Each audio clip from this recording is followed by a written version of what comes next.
Live united. Live united. Live united. Live united. Live united. Live united. Vivimos juntos. We live united. We live united. I live united.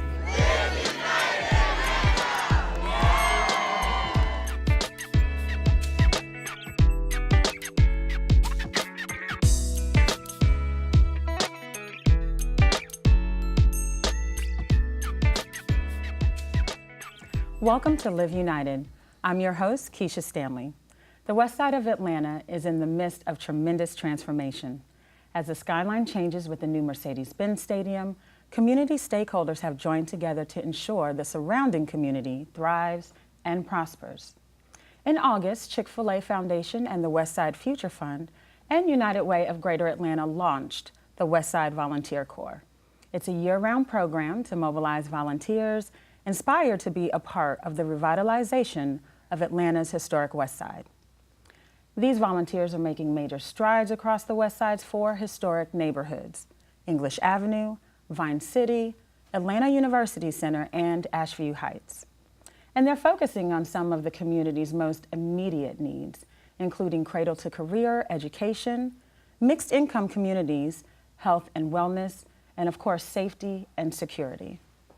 Today's show will focus on how United Way, its partners, and residents of the West Side are working together to improve the community.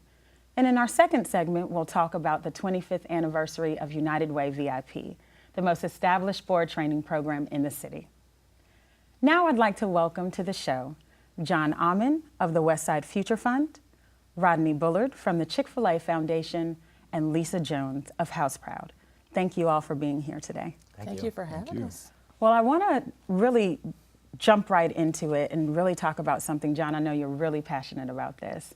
Tell us just a little bit about the spirit of the West Side. What does that really mean? And how important is it for us to really keep the historical background intact for these neighborhoods? Yeah, personally, I think the West Side is a story of heroes and resiliency. And some great Atlanta leaders came out of the West Side, grew up on the West Side, went to some of the great colleges and universities on the West Side like Spelman and Morehouse, of course, and Clark Atlanta. And the most notable being Dr. Martin Luther King, Yes. Who went to Morehouse and then also attended Booker T. Washington on the West Side, and our last adult home was on Sunset. And I say the hero because folks that really pushed for forwarding our rights came out of the West Side. Mm-hmm. And resiliency, because a lot of the folks that live on the West Side that now live in very challenged circumstances have a tremendously resilient spirit to go about building a better life. So resiliency and heroes is what I think of when you ask that question. Sure. And what do you think we can do to really keep just that intact, really, the resilience, continue with that historical background that you just talked about, the soul of the West Side, because we don't want to lose that as we see lots of change happening, Right. the transformation, it's Right. rapid, right? Right. But we don't want to lose that. So what can we do? I think of 2 words: preserve and restore. So preserve, certainly there's the physical history to preserve, some wonderful historical structures and others that we need to preserve, and then obviously restore, because some of them are in pretty poor condition. But that also applies to the people on the West Side. One of the top concerns we have is that Atlanta repopulates, that folks in these historic communities, many of whom struggle on the lower side of the income ladder, get pushed out. And so we want to ensure that the folks who now are residents of these historic neighborhoods, as we have a lifting tide, can remain as well. So it applies to both, I think, the structures and the places as well as the people, preserve and restore. Awesome. Now, John said something restoration, and that brings me to you, Lisa, because you can give us just a little bit more about House Proud. So when I think of restoration, I think of House Proud. Tell us a little bit about your mission. Tell us about your mission and how are volunteers critical to that mission and restoration, as John mentioned. Volunteers are everything to House Proud. House Proud is this really small nonprofit that you may or may not have heard of. I'm glad you've heard of us. We do no-cost repairs for seniors, the disabled, and veterans that live in Southwest Atlanta, and a lot of folks that live on the West Side. We are a staff of 2.5. So as you can imagine, there's no way that we could do work for over 100 seniors in a given year without volunteers. We bring through our doors hundreds, well over 1,000 volunteers in a given year to do work on seniors' home during any year. So we're really grateful for all the volunteers that come through. We're very grateful to Westside Volunteer Corps for coming out and working on houses just this year. You guys came out and did some work on 2 houses and did a tremendous job. So restoration, I agree with you, is a huge part of what needs to happen, what has to continue to happen to keep our seniors in place, because a lot of them are starting to worry. They don't want to get pushed out. They've been in their homes a long time and they want to stay. And we rely on the volunteers so much to make sure that their homes are warm, safe, and dry. That's our motto, keep them warm, safe, and dry. And we're also adding a bit of beautification to that as well. Mm-hmm. So it sounds like the service aspect is really important to the restoration of the West Side. And Rodney, I know that Chick-fil-A has played, a large role on the West Side. You guys have not just showed up on the West Side, you are there obviously investing, not just in programs, but also in people. Yes. Tell me a little bit more why service is so important to Chick-fil-A and just making sure that we see the appropriate transformation of the West Side. Well, thank you for that. We really do see service as a part of leadership. And first I want to commend John and Lisa for their leadership, and it really is about partnership. You can't lead by yourself. And so you have to bring others with you. You have to do this in a collaborative fashion. And we really do believe that this is home. We may not all live in this community. We may not all go to this community on a regular basis, but this is home. And the folks who live here, they're our neighbors. And so we don't have the opportunity, and we can't take it for granted that they will just lift on their own and this neighborhood will change on its own. So Chick-fil-A has been, Dan Cathy in particular, and all of our staff really at Chick-fil-A, we have been very intentional about going into this neighborhood and being good neighbors, not just writing a check, not just showing up sometimes, but being there consistently, frequently, and being there visible. And so we're proud to be a part of what's going on the west side of Atlanta. We think that it is vital to any effort that's going on in this city. I like something you said, intentional. Yes. That, it takes all of us doing it. So I would have to ask, really all of you, talk to me a little bit more about what does success on the West Side actually look like. John, I know there's a lot of work that the West Side Future Fund is putting into the West Side. Not just with the volunteer corps, obviously, but there's other things that you guys are doing, investing in to programmatic solutions, making sure that the educational piece is there. So talk to me a little bit more about what does success look like for the West Side? I think it's a great question. Success looks like at one level, restoring the neighborhoods with people living them in again. And so back in 1960, the neighborhoods were at 50,000 people. Today, they're at 15,000. But that the win is not just if we have all new people, because the West Side, while we're place-based, we're people-focused, meaning the 15,000 that are there now, many of whom struggle for historical reasons and cycles of poverty. Our end game is to help them break and disrupt that cycle of poverty. So that's why we're focused on education, public safety, mixed income communities, because the real success are the people that live there now and their children have better lives. And if we can achieve that, and I'm confident we're making great progress thanks to so much leadership, as Rodney mentioned, especially from Chick-fil-A and the Arthur and Blank Family Foundation really taking a leadership role. So success are people having better lives, and at the same time we have truly vibrant neighborhoods in these historic parts of Atlanta. How about you, Lisa? Would you add to that in terms of success? I know being on the nonprofit side. I think as long as we have really vibrant, I love that word vibrant, diverse communities. I think if we can have communities where the folks who have always been there, that kind of undergirded the communities for so long, are able to stay. And then you also bring in the new folks who embrace them. I think that diversity is a beautiful thing. I see that the West Side is going to be all of that because of the leadership that we have around this table. And I know we're going to keep plugging away as long as we can to try to help our seniors see that that is what is happening, that we're not trying to push them out, we're trying to help them stay and enjoy all the beautiful things that are coming. I want my seniors to be able to enjoy any new cafe that comes, to walk on the Westside Trail, to go to the brand new stadium, because I feel like they deserve it as much as anybody else. Yes. It sounds like residents are key in this. So, Rodney, would you echo that and say that residents are a huge part of success Without on question. the West Side? Without question. You know, we have the benefit of learning from other efforts. So we have the benefit of learning from what happened in Eastlake and the miracle of Eastlake. We have the benefit of going out to look at other efforts in New Orleans, in Detroit, in Cincinnati. And many of those places struggled with displacement of the current residents. And so at Chick-fil-A, we talk a lot about indigenous thriving. We want to make sure that the folks who are currently there, that they thrive, and that as the boats rise, that they rise along with them, that the economies don't just float around them, but they participate in that economy. And so we just laid the foundation for a Chick-fil-A restaurant that will open on January 18th in this community, because we want all efforts in all parts of the community to thrive. So from a business and economic standpoint, from an education standpoint, from a safety standpoint, all of those need to work together for a strong community. And so indigenous thriving is really the goal that we're looking for this neighborhood. Awesome. Well, thank you all for your time and commitment to the historic neighborhoods and their residents, and obviously the entire region at large. We know that this work cannot be done alone.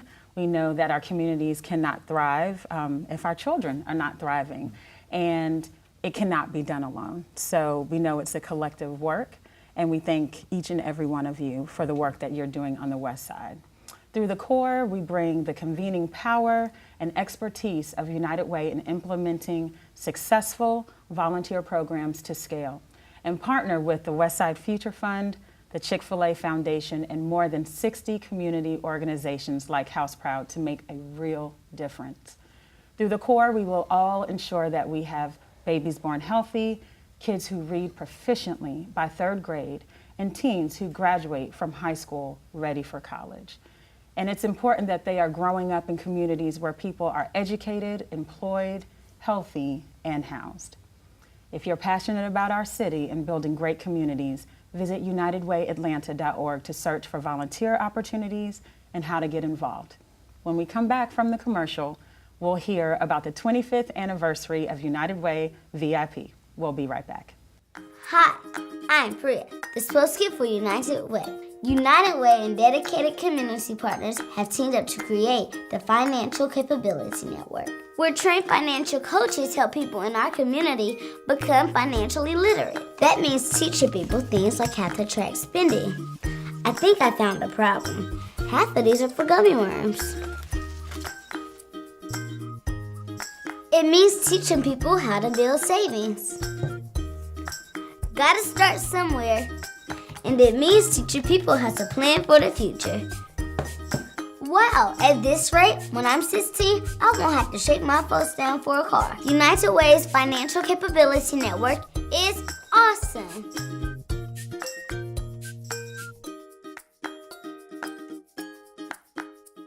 Hi, I'm Priya, and I'm the spokesperson for United Way. United Way helps make communities awesome, but do you know they have a lot of help? Well, now you do. United Way has a ton of help from people just like you. Oh, and me.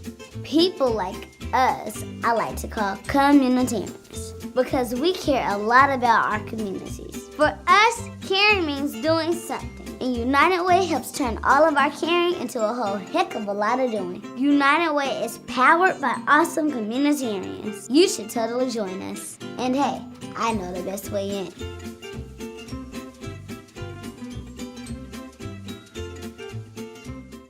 Hi, I'm Priya, the spokesperson for United Way. And I'm here to tell you how United Way's Impact Fund makes our community awesome.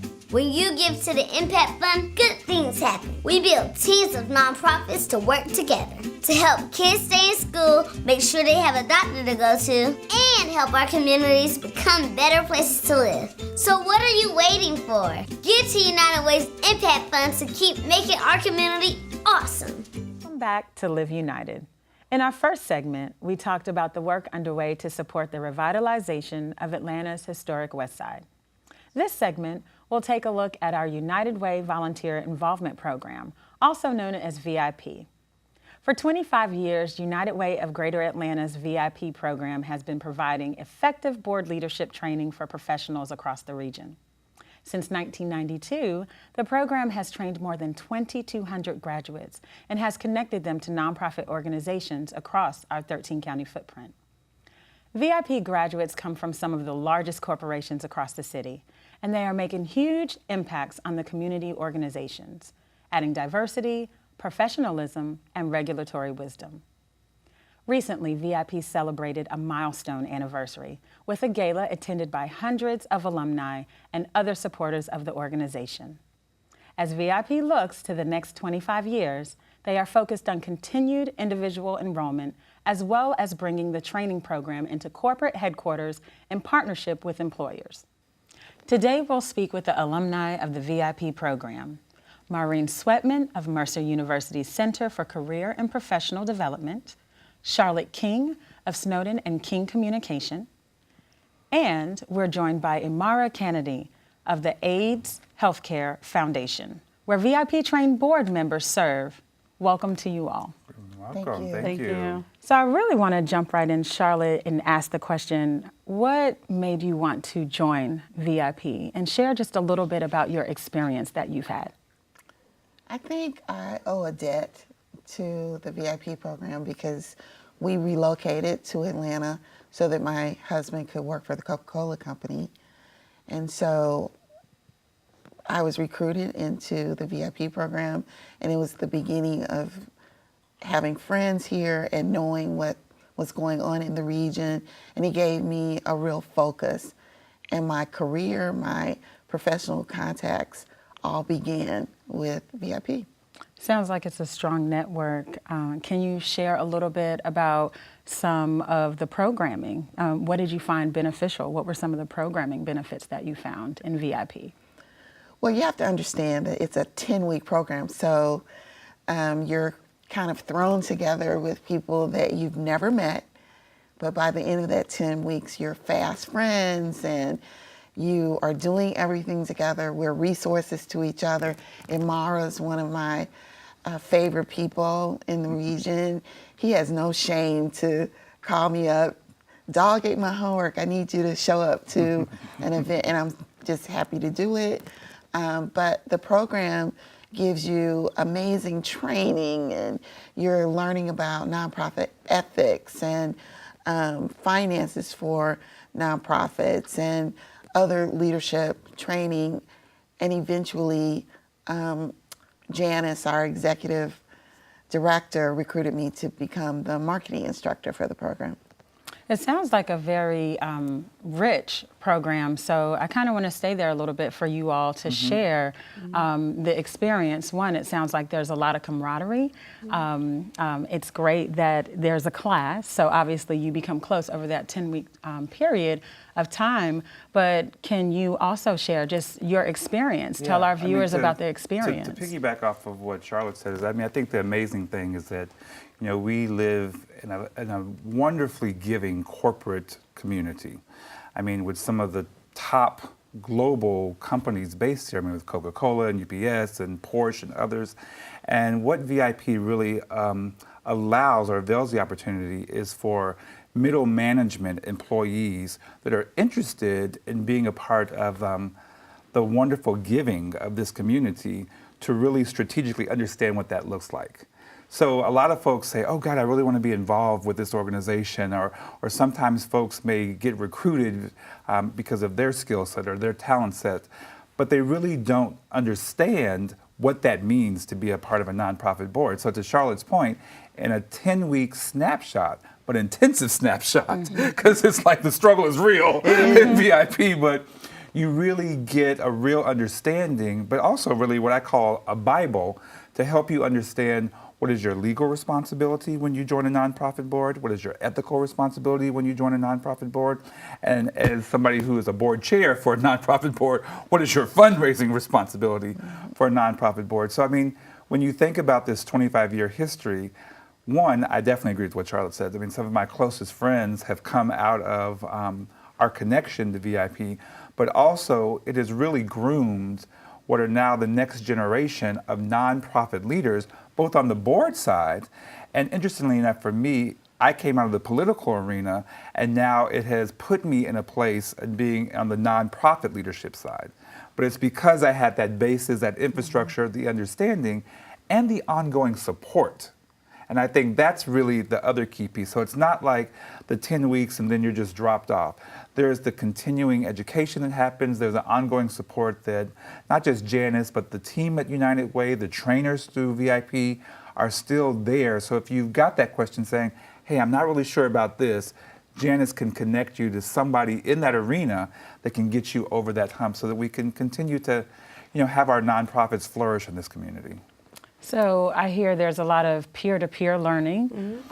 Clearly, there's the professional development aspect of it. So tell us a little bit more about just what you have received, even from that professional development side, Maureen, because I hear that from Imara, and it just sounds like that part is also very rich, richly embedded in the program. That's the piece I was going to pull out. So as a career coach, I know and teach students and clients all the time to find those opportunities where they can grow as professionals. And for a lot of folks, they want to give back to the community but don't really know what that means. Or, they agree to be on their friend or somebody's network nonprofit, and they think it's just the name on a piece of paper, and that's not true. Or it shouldn't be true. And so I found it so valuable in my own professional development. I did it twice. So I did it, and I've worked in nonprofit, mostly the higher education sector for my career. And so I did it way back in 2001 as a new professional, still really green out of grad school, and learned a lot because I wanted to give back. I wanted to get involved in the administration of a nonprofit. And then when I became the chair of 10,000 Villages Atlanta, 10 plus years later, I called up Janice and said, oh my goodness, I need to dust that off. I need to do this again. Yes. Please, please, please. And she said, yes, of course. And it's just fantastic for the skill set you gain, the knowledge. If you're receptive to it and will commit to the time and energy you need to really get something out of it, it's well worth it and a great opportunity for professional development, kind of no matter where you are in your career. And if I could add, because one thing that I think unites us, no pun intended, is that we all started, and I don't know if you caught this, and Charlotte didn't allude to this, but we all started as either working in nonprofits or serving on a nonprofit board, and now each one of us are chairs of nonprofit boards. And I really believe that that's because, to Maureen's point, is knowing of that support mechanism that's there through United Way VIP, but also, like you said, that you have something to go back to in case you're need to get over the edge or something, or you just can't remember something, or I've called Janice sometimes and said, I need somebody to help with, helping our board around some fundraising techniques and things like that. So it's just an invaluable resource to this community. And thank God for the United Way's vision in birthing this program and keeping it alive. And I think we would all agree, though, though she's young, we all met her when she was 10, but the mother of this program, Janice Robinson, who has really kept it alive and kept it growing and kept it relevant, as our society changes. And I think that's a part of what VIP is all about, is relevance. Yes. Because when you talk about making sure that boards have diversity, right? Yes. So obviously relevance is a big part of that. One of my things that I've always had a a lot of issue with is that there's not a lot of men, and particularly men of color, in the nonprofit arena. And the great thing about the VIP program is it's a great segue now. And now I think about this, and it's so funny, I think about like some of my colleagues, my male colleagues, my African-American colleagues, all came through VIP and either have transitioned from the corporate side and now are either working in executive level spaces in the nonprofit side. But I think it's helping in a safe way, and in an educated way to build this pipeline of really where there's a void, you know, and that really, and I'm not just talking about just men of color, but just for men in general. And I think a lot of it is because, one, you have the credibility of the United Way, you know, and then you have the credibility of this program that the trainers, like folks like Charlotte, are top in class within their fields and their industry. So it's not like, you know, as we say, you know, it's not like you're getting information from, you know, an okey doke person. You really I are. paid him to say that. You really are learning from the best of the best who are in the trenches of the spaces that they are then training us to be in the trenches around. And you see that every day in the work that you're doing. So I would ask, you know, how do you see VIP, that work, those board members working daily in what you do? Oh, all the time. I mean, so on my day-to-day work, it's a great pool of folks. You know, when you think about 2,200 candidates, so in the work that we're doing gives a pool of 2,200 people to engage in volunteerism, but also, without fail, Janice will tell you, I'm calling her regularly, either for a board that I'm on and we need fresh new, you know, members and leadership, or for boards that I know of. So it's a great resource to say, hey, 10,000 villages, I saw that you guys are needing some more board members. Go to United Way. Call Janice around the VIP program because she's got a pool base of 2,200 people trained, primed, and are ready to be leaders in service in your organization. And, you know, it also vets them to really say, for an organization to help you think, what is the skill set that you're needing on your board so that they can really be a great match and a great marriage so that, you know, we can really continue the great work that so many of our nonprofits are doing across the region. Yeah, and the flip of that, so for me, coming into the chairing the board, seeing that folks on the board that had passion for the work really needed the training to know what they had gotten themselves into. And so I've recommended many people over the years to Janice. And so it's really valuable that way to bring in something to a board that may already be in place, but needs some training and some understanding of the roles and responsibilities. Well, thank you all for just sharing your experience that you've had with VIP, how it's affected you in just your network, professional development, and all the work that you're doing now. VIP has truly transformed into the top board training program for the region. And the impact that you all have as alumni is just truly invaluable. Thank you so much. Thank you. Thank you. Thank you. Thank you all. VIP has truly transformed into the top board training program for the region, and the impact you and all of the alumni have on the city is amazing. If you want to sign up for a future session of VIP training, visit unitedwayatlanta.org. Congratulations to all those that have helped make VIP a success from the beginning. Here's to the next 25 years and beyond. I'd also like to thank all of today's guests for being here. It's only through collective impact that we are going to move the needle on improving communities.